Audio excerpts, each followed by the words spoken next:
I'm 55 years old now, and one of the things I think about a lot is how my relationship with money has changed. When you're young, you see the stock market as this huge, exciting casino. A place where fortunes are made overnight if you just pick the right stock at the right time. I remember being in my late 20s, glued to the financial news, feeling this frantic energy. Every stock that shot up felt like a missed opportunity, a personal failure. My friends and I would talk endlessly about that one tech stock, that one sure thing. We were all trying to time the market. Looking back, it was all driven by emotion. We weren't investing, we were gambling. We'd buy on a hot tip from a coworker or after reading a single exciting article. When the market dipped, we'd panic and sell. When it soared, we'd jump in with both feet, usually right at the peak. Fear and greed were our only advisors.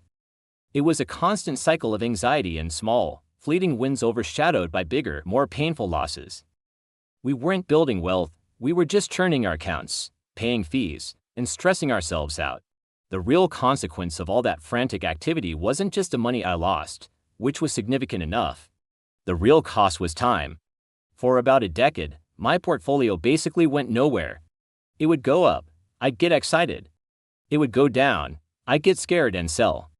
I was so focused on trying to outsmart the market, to find that one perfect moment to buy or sell, that I missed the entire point of investing. I was playing a short-term game, completely blind to the power of the long game. The stress was immense. Every market fluctuation felt personal, like a judgment on my intelligence.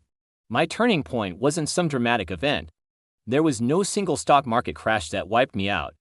It was much quieter. I was in my late 30s, and a friend, who was never part of our market timing conversations, mentioned he was buying a rental property. I was shocked. How could he afford that? He just shrugged and said his investment portfolio had been growing steadily for years. He wasn't a genius stock picker. He just had a plan.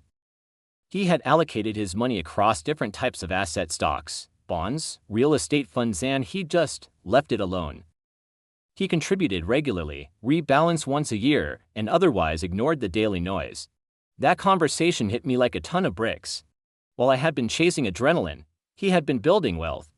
While I was reacting to headlines, he was executing a strategy. He didn't care about the stock of the day. He cared about his overall asset allocation. It was boring, it was methodical, and it was incredibly effective. I realized that the market psychology, its wild swings between fear and greed, had been controlling me.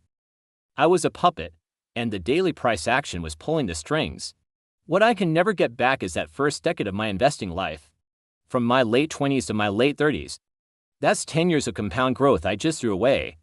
10 years of dividends I could have been reinvesting. 10 years where my money could have been quietly working for me in the background while I lived my life. Instead, I spent those years glued to a screen, riding an emotional roller coaster that ultimately went nowhere. The opportunity cost of that lost decade is staggering when you calculate it. It's the difference between a comfortable retirement and a truly secure one.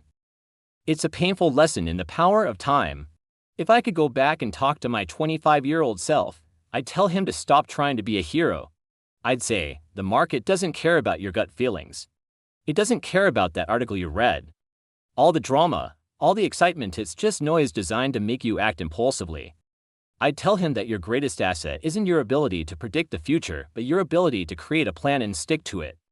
It's about strategic allocation, not market timing. Decide what percentage of your money goes into stocks, what percentage into bonds, and maybe other assets. Automate your contributions. And then, the hardest part, walk away. Let time and the broad market do the heavy lifting. The most successful investors I know are the most boring ones. They aren't traders, they're owners. Now, at 55, my approach is completely different. My portfolio is built on a simple, strategic allocation that reflects my age and my goals. I barely look at it. I contribute, I rebalance, and I trust the process. The peace of mind is priceless. I'm no longer a slave to the market's mood swings. Instead of chasing quick wins, I'm focused on preserving and steadily growing what I built. It's a much calmer, more confident way to live. I see the market psychology for what it is, a powerful force that affects prices day to day. But my strategy isn't built for a day, it's built for a lifetime. And that has made all the difference.